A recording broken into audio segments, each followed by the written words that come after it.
Hello and welcome to the Rabyd Atheist. I'm Rabyd, a former pastor turned atheist, now compassionate anti-theist. Welcome to my channel. Feel free to like or dislike the video as you see fit, so feel free to hit those buttons. Feel free to comment below, and I would appreciate it if you subscribe to the channel and hit your notification bell for more content as it is released. You're also free to share my videos as much as you'd like, because the purpose of this channel is educational in regards to atheist and deconversion issues and any issues related to those issues. A hearty shout out to the Rabyd Nation. Join the nation by hitting that subscribe button. And if you want to support the channel in a more tangible way, hit the join button, and your membership options that lead to citizenship will be presented to you. Today, I want to continue on in my Deconstructing Spiritual Disciplines series, where I've been going kind of, sort of, through the spiritual disciplines that Richard Foster has in his book, Celebration of Discipline. And you hear the title service, and that's the topic for today. Can an atheist benefit from service? And you need to understand that service is, and I'm not talking about military service. I'm not talking about general, whatever. I'm talking about the Christian discipline of service, which is basically doing the work of the Lord, or toward, often this work includes compassion acts toward your fellow human beings, but also, preaching the gospel, all this other stuff that gets added in because of the Christian context, ministering to people, ministering before the Lord. The idea of loving God and loving your neighbor as yourself are there. The two great commandments are there. You're basically doing the work of God, and you're doing so by fulfilling the Great Commission or serving your fellow human beings, the whole bit. And so Christian service is one of the most outward of the outward disciplines, because it's what people see on a regular basis when you're in the church. People see your works and how you do things and how how much compassion you have and so on and so forth by the amount of work and stuff that you do. Okay, so we always want to ask our questions. This is what it is. Well, what did it tap into? I think human beings have asked many human beings, I don't know if all of us do, but most human beings, I think, gain a lot of personal satisfaction from being helpful to others. I think we also gain a lot of satisfaction from being something larger than ourselves, where there's something bigger that we're a part of that allows us to, do greater things than we could do by ourselves. And I think the idea of Christian service taps into both these things. Now, this is a very large, broad topic, okay? And I want, to understand that there's a whole bunch of levels to this. Okay, you can be a layperson in the pew. You can be some sort of leader within your local church. You can move up into other leadership, including up to the point where I was, which was being called into the ministry. And this discipline can have the very real danger of an ego trip. Because as humble as you want to be, you're always sitting there as a Christian saying, but I'm serving God, and God is going to reward me. You have that thing in the back of your head. And for those of us that ended up being in the ministry, it's the call of God into ministry. And in my case, I was called into service in the Pentecostal church. The idea of being called to do the work of the gospel, called to and be empowered, by the Spirit of God to do his work, was a pretty big ego trip for my time as a young person in high school and middle school, in the Assemblies of God. There's a desire not only just to serve God and get his attention, but also, fulfill the Great Commission, do all the other things. And I think the ego that this chaps into, it takes something really good, okay, in my opinion, where you're trying to serve your fellow human beings, and you're also trying to be some part of something larger that can serve your fellow human beings in a greater capacity. And service pulls that away from the people that you're trying to deal with and pulls it to this imaginary friend known as God. Okay, and now you have this ego trip. I'm not just serving my fellow man. I'm not just being part of something larger that's going to make better things for life on earth. I am now going to be serving God. And God, someday when I stand before the throne, he is going to reward me. He's going to give me all this stuff. And, it taps into our ego, the idea of Christian service. Okay. It's a delusion. It's of serving God that corrupts the whole idea of serving our fellow man and being part of something larger than ourselves, we end up thinking more of it than really what we should, okay? Because we're adding all these imaginary concepts. We're adding God, we're adding service to God, we're adding reward for service by God. If nobody else sees it, God will reward me. And so this whole idea gets corrupted, in my opinion, this idea of serving our fellow man and being part of something larger ourselves by Christian doctrine, because it really becomes something bigger than that. And for those of us that got called into the ministry, it's an even bigger old ego trip. The fact is, I really, tried to be really humble about this, but at the end of the day, when I was a Christian and still a preacher, I was still saying I was called by God to do the work of God. And that's a big ego booster. It's just something that you can pat your back on. And, I've talked about this before, but why is it that people, give clergy such privilege? It's this idea that they're called into God's service. And, after a while, it begins to, you begin to live in this delusion, and you really start to say, oh, I'm being humble because I'm serving the Lord and all this other stuff, or whatever religious organization you happen to be a part of. And one of the things that died for me almost immediately when I became an atheist was this ego trip. Because as an atheist, I realized that the only real thing worth serving is humanity, okay? I became a humanist for that very reason, that the only thing that's really good in life is serving humanity, serving our fellow humans, and being part of maybe larger organizations that help, when we organize and we get together, we can do even more, for that person.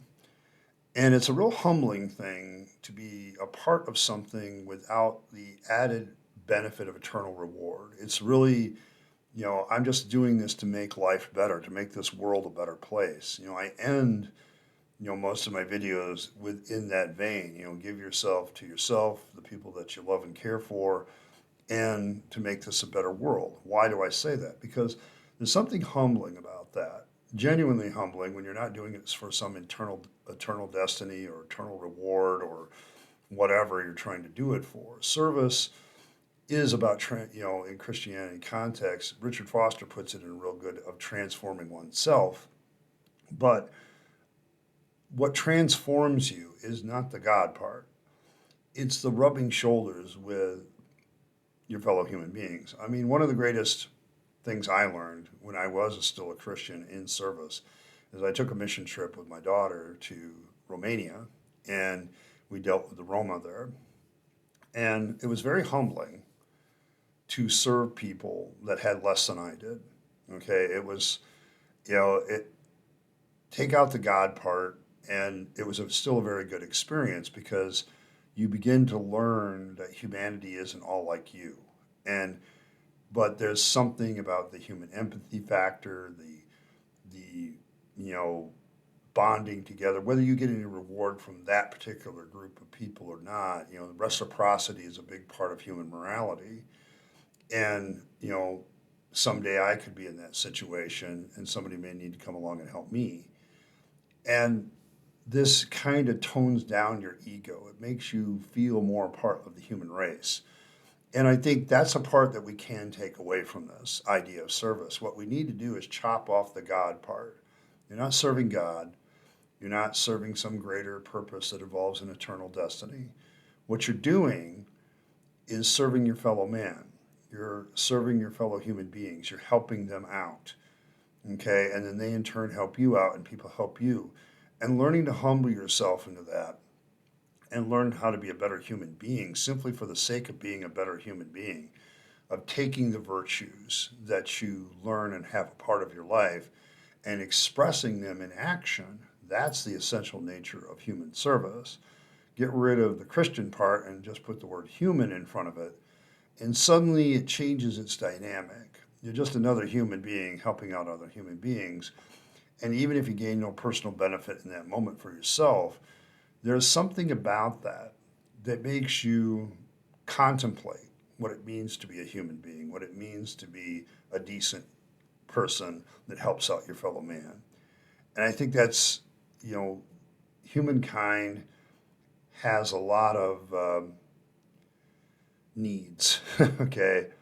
And being a person that can meet those needs in the moment, that absolutely helps. Now, for those of us with the additional problem of having been called into the ministry, one of the big things that I have to deal with, and I get that this is not necessarily true for everyone, but the biggest challenge for me is just learning to serve with the simple goal of being helpful. Is a big enough challenge. I think part of the problem, the ego trip of ministry for me was being the guy, being the guy in the pulpit that was leading the flock. And it's quite a different experience to serve or be even in leadership of some organizations, being part of something greater yourself to serve humanity. Even if you're in leadership, there's a humbling aspect of the fact that you're more part of the group of people that you're leading. In the church, there's this, there's a trichotomy. You got the people in the pew, you got maybe your lay leadership, deacons and board members or whatever, and then you got the pastor up at the top, that pinnacle person. But in this one, no, you're all part of an organization. It's more of a web, at least if it's properly done, in my opinion. But I have often felt that you don't have this anointed person at the top of the thing. You're not an anointed person at the top as a leader anymore. And you have to see yourself more as the people that you're trying to lead when you're in organizations larger than yourself and trying to serve, just be a human being and serve humanity. So the challenge, I think, for us coming out of this, deconverting out of this stuff, is to check our ego at the door and start getting rid of the ego trip that Christian service gives to us, and start realizing that we're just human beings serving our fellow human beings, maybe trying to be part of something larger that helps serve our human beings, human beings better, our fellow human beings. We need that. I think as human beings, we just need that for ourselves, but it also humbles us a lot more than the ego trip of being anointed by the power of God, or, having the call of God upon you, or, you're doing this for the reward that you're going to someday receive, whether anybody else sees it or not. One day you'll stand before the throne and God will richly reward you, and that kind of ego trip. It's something that I would preach, and I knew what my ultimate goal was, which was to get more people to work in the church. And now I look at it, it's kind of part of the con. It really is. This ego trip is really part of the con. And so, be wary of that kind of attitude of doing something so you can get pats on the back. And I think genuinely say, you know what? I need to serve myself. I need to serve my fellow human beings and, make this world a better place. I mean, that's what it's really all about. But as always, for those of you deconverting, I'm always interested in, your thoughts about the benefits of service as an atheist or a humanist, or some of the dangers coming out of faith that you still face. Because I think for me, the constant challenge is getting over the ego trip that I used to have about being in leadership. And now I'm really struggling. I struggle at times to get over that, I think. So that's kind of some of the stories I would like to hear. So thank you, everybody, for listening. I appreciate every like, share, and subscribe. Uh, you know, I want to thank all of my members, you guys. I'm going to put you guys up on the screen, all the citizens, the Rabyd citizens, all of you guys, all 8 of you right now. You just kind of I thank you because you're the one that makes videos like this one possible, where I'm basically just trying to help people that are deconverting. They don't get as many views, they don't get as many likes as some of my other videos, but I think they're necessary for those of you deconverting, and it's these people, these members, that really support those videos as opposed to some of the other ones. We'll let ad revenue and views support those, but these videos get supported by my members probably more than anybody else, so thank you very much. And, and as always, live your best life. You only get one go around and then it's over. There is no afterlife. So why don't you spend your time, your money, your energy serving yourself, serving the people that you love and care for, and serving the world to make it a better place. And don't waste it on the trappings of religion and faith and the ego trip of being called of God, but instead do all those other things, because serving things for God's sake is a waste of time. And as always, thanks for stopping by, and I'll catch you next time.